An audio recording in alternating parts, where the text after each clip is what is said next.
మనం చేసేటప్పుడు ప్రాసెస్ ఎంత ఉందో ఇప్పుడు కూడా ఎంత క్లీన్ అయిందో మిషన్ అంతా.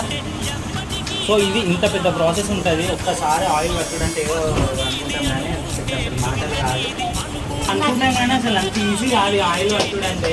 ఇలాంటికి పోయి మనం అన్న 10 రూపాయలు తక్కువ కంటే 20 రూపాయలు తక్కువ కంటే అన్నట్టుకన్నా ఇంకో 10 రూపాయలు ఎక్కువ కొనుక్కోండి మీరు ఆయిల్ ఎప్పుడైనా కావాలంటే. ఎందుకంటే చాలా కష్టంతో కూడుకున్నది. ఏదో మనం బయట ఆయిల్ కొంటాను కదా అంటే ఏదో అట్లా మనకు అలా కనిపిస్తాను కదా బాటిల్గా ఫ్రెష్గా అని అనుకుంటాం కానీ దాన్ని ఇంత పెద్ద వర్క్ ఉంటుంది ఆయిల్ వెంట. చూడండి ఇప్పుడు అంత దీన్ని ఏం చేస్తారంటే ఇది ఆవులకు పెట్టచ్చు. మనం ఆవులకు కావాలంటే వచ్చి తీసుకెళ్తారు, చాలా బాగుంటుంది. సో ఇది చూడండి అసలు తీసేటప్పుడు మొత్తము వేడి ఇంకా దీంట్లో ఇంకా వేడి వెళ్తా అండి. పొక్కులు వచ్చినాయి, ఇది ఆయిల్ వచ్చిందని చెప్పేసి ఇది ఒకటే మనం చూస్తున్నాం కానీ దీని వెనకాల దీని వెనుకున్న హార్డ్ వర్క్ అది.